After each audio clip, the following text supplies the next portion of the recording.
may have your attention just for a moment. This is the traditional spot at our dinners where I ask you to join me in a toast. We drink only one, and tonight again we are drinking it in Mountain Valley spring water, which has a special significance for this dinner because several years ago the lovely Hildegard was here and she is their representative. Another interesting thing is that the Mountain Spring area was in the possession for many generations of one of our distinguished guests tonight. So I will not go into details, but I just present this as another reason for being delighted that we can do it this way tonight. And so I ask you to join me in a toast to the United States of America, the greatest country on earth, somewhat sick at the moment, but we drink to her restoration to permanent health and a long life. The United States of America.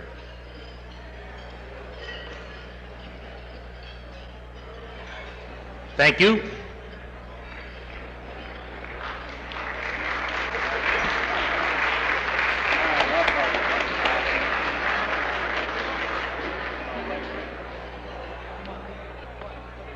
Ladies and gentlemen, the first thing I should tell you is that there is a slight change in the program. Miss Pauline Law is giving up this particular spot on the program for various reasons to appear twice later. So we're all to the good on this change.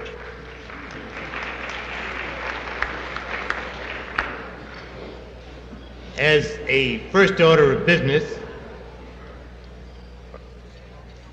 I think I should ask the several guests at the head table who are not going to be speaking, which is pretty much of a handicap for at least two of them.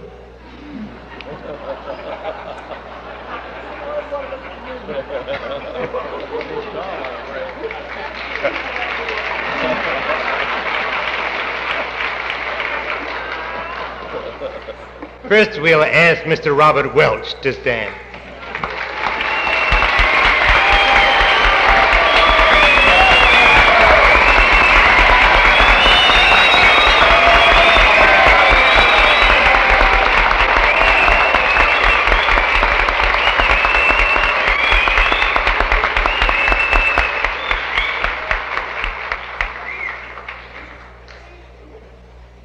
Then I will ask another gentleman to stand who has now achieved the record of being the one who has spoken the most number of times at our rallies, if not at our dinners, Tom Anderson.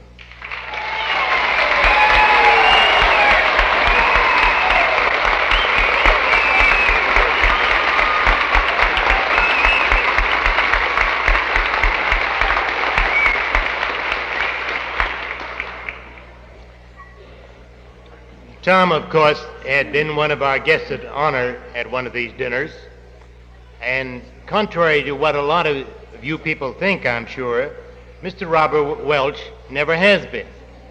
He was the guest of honor at two dinners which took place almost simultaneously with early rallies, but they were run by entirely independent committees as a Robert Welch testimonial dinner. So he still has to appear officially as a guest of honor of the rally.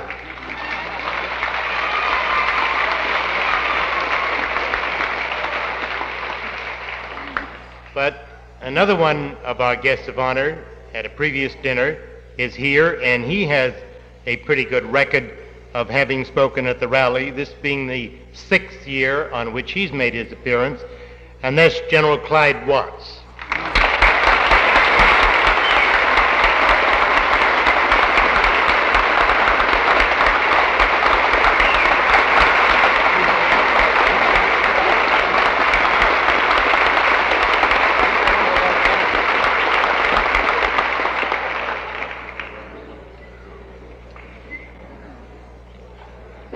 And for various reasons, it is a custom that now that at the head table we indulge in some male chauvinism, but we do have a number of delightful ladies here in the audience who are closely connected with our head table guests. And I think first we ought to ask Dr. Bob Jones' mother if she would rise.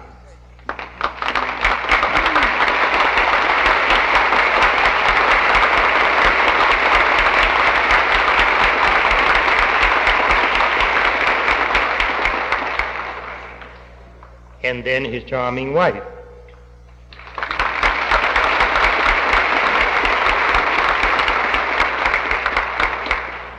And his daughter.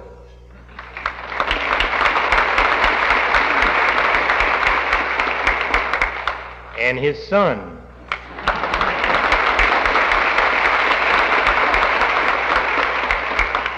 And the son's charming wife.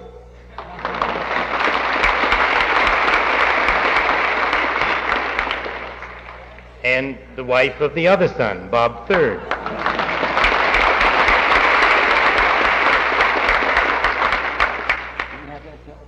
And in the absence of Bob Jones III, who is, well, you'll understand from the telegram which he has sent, addressed to Mrs. Harold McKinney, and as usual, she turned it over to me very promptly.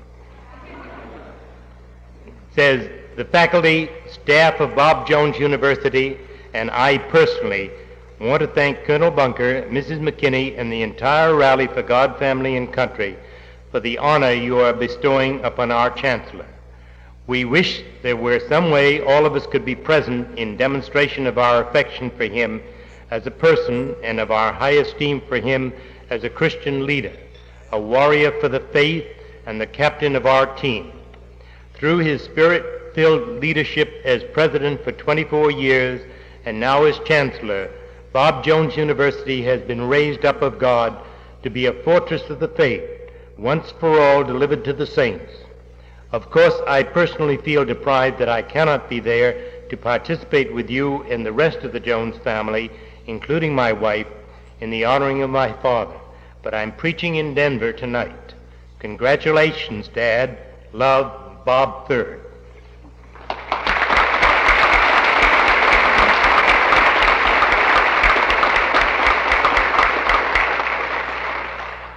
And over here we have our very good friend, Mrs. Robert Welch.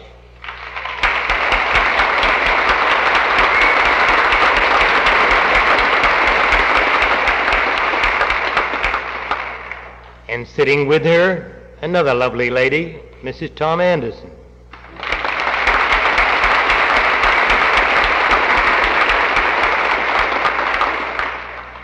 And over here, Mrs. Clyde Watts.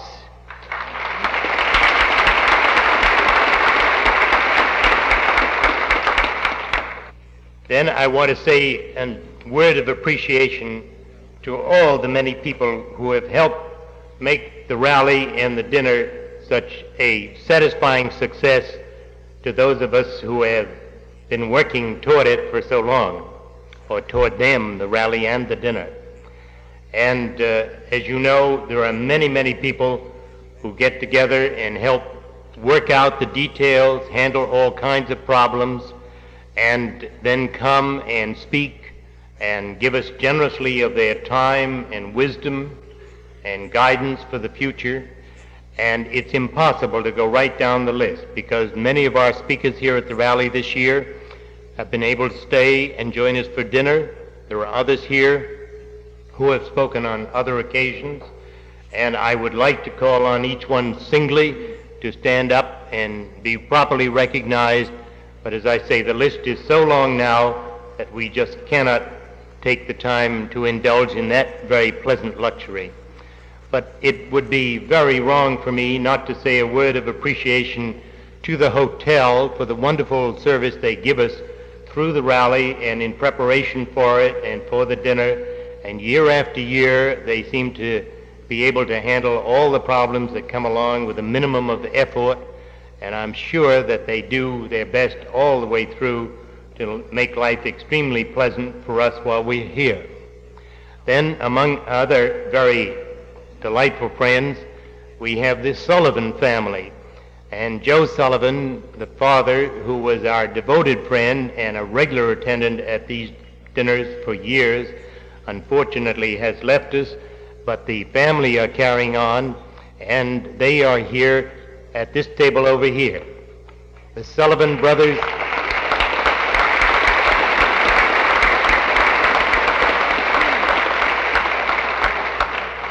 who do such a wonderful job with our printing. And it might interest him to know that this morning at 8 o'clock I had a telephone call from Louisville, Kentucky, from a gentleman who said he had only recently received the brochure, and he had been so fascinated by it that he had been reading it since 5 o'clock this morning and going over it in great deal, and he wanted to tell me that he thought it was the finest brochure that he'd ever received in connection with any rally.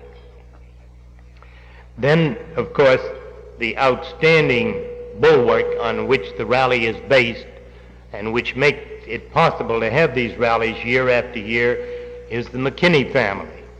And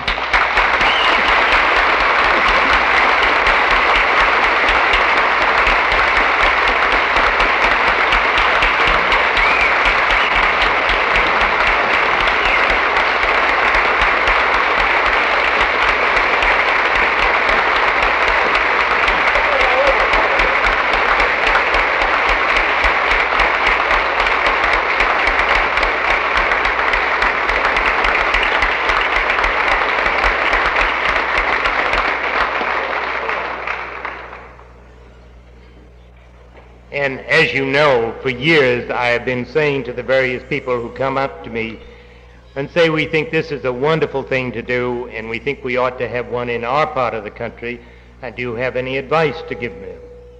And I always start off by saying, well, the first and most important thing for you to do is to find the McKinney family. Because frankly, I don't know how I or anybody else could put a rally together without the devotion and attention to detail that we get from these various McKinneys, and especially from Anna, who is hiding, I think, out here somewhere. And we have a lady who, on behalf of another organization to which Anna belongs, would like to make a presentation to Anna McKinney. Anna objects to these things, and she has practically to be dragged up here. But these two ladies who are coming up, one of them is the president and the other is very active, if you will believe me, in the Massachusetts Republican Women's Club.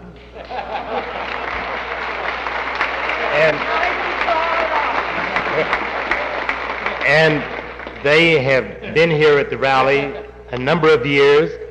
They have been very helpful. They are staunch supporters of what we are trying to do, and it is a pleasure to present Mrs. Lorraine Converse to you for a few remarks about Anna McKinney. Thank you. Well, first, hasn't this been a wonderful week?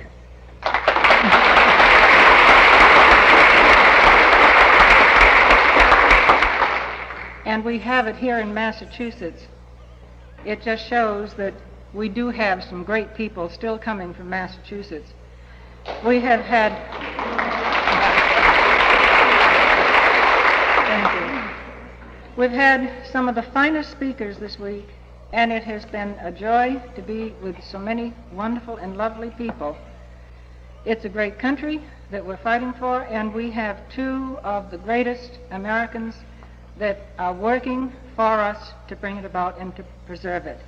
They work tirelessly and courageously. The media has been hard on them at times, but I see a softening already, and I think in short order they may accept it and do honor to them. One of the greatest women that we know is Anna McKinney, and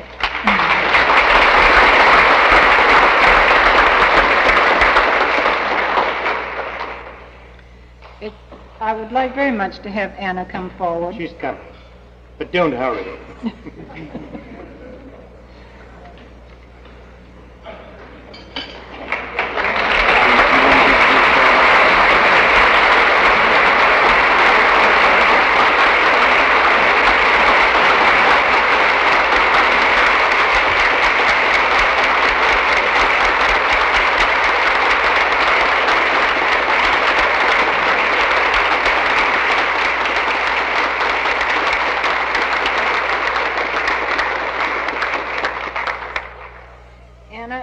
is a little script that we had made for you to honor you in your 11 years of this wonderful service to us in your country. I thought you might also like to know that this was made by the poor nuns at the nunnery in Tewksbury. Thank you so much.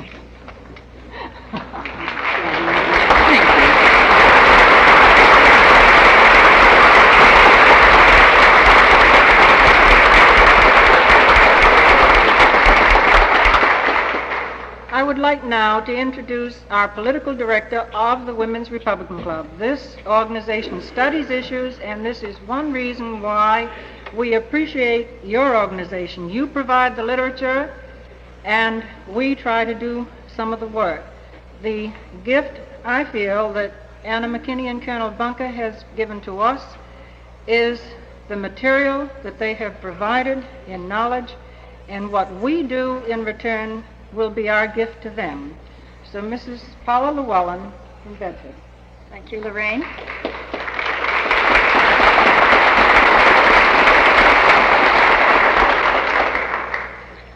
This is the third year in a row that we have given some sort of a scroll to both Mrs. McKinney and to Colonel Bunker. I would like to say that I think Mrs. McKinney is the grandest woman in the nation. Not just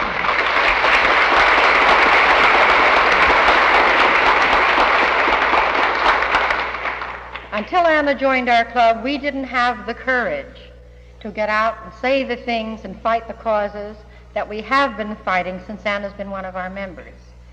Those of us who dared to open our mouths were criticized strongly and asked to resign from our organization. But we have taken it. We are what we call the conservative Republicans. We are not the Watergate creep group.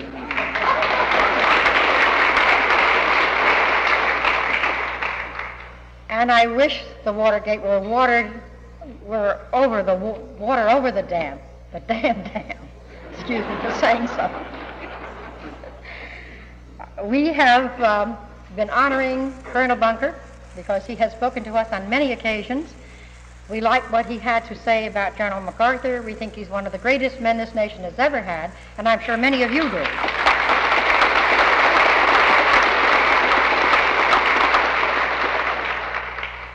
I feel I have learned much from your organization. I had been laid up with a bad cold and missed many of your conferences this week, but I came here tonight with a temperature anyway. I wouldn't have missed this for the world. Now, to Colonel Bunker, on the 11th anniversary, we say to you and Mrs. McKinney, and these scrolls are twin scrolls. On July 1st, 2nd, 3rd, 4th, from 62, June the 30th, July 1st, 2nd, 3rd, and 4th in 1973 at the Statler Hilton Hotel, for their dedicated service to this great nation and the preservation of its Constitution, for their untiring efforts on behalf of all mankind, for their great courage and leadership that we might retain our American way of life as free men in a free world under God. May the Lord sustain them in their continuing pursuits. Presented by the American Policy Review Committee of the Women's Republican Club of Massachusetts, Incorporated. Colonel Bunker,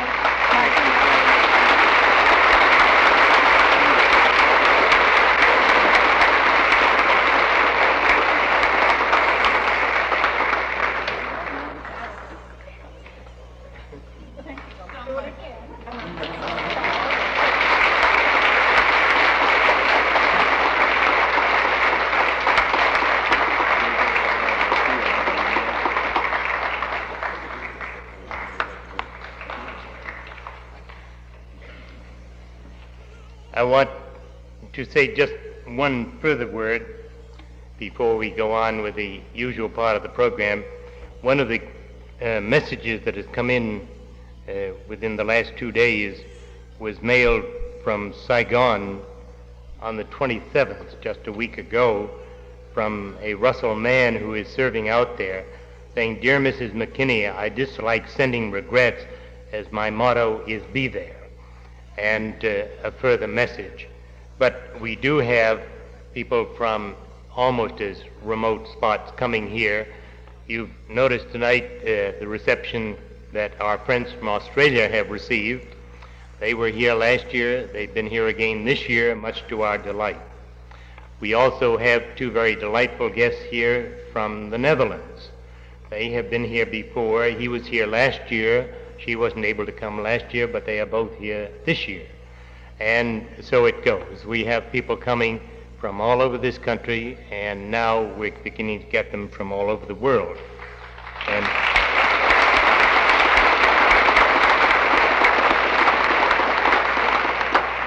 And you also realize that we have the very distinguished state senator from Alaska with us this year. He was a speaker,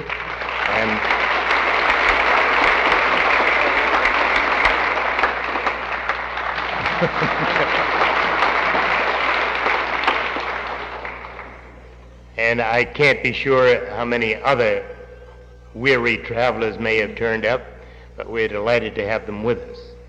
And I think now we have something which should come in from outside there,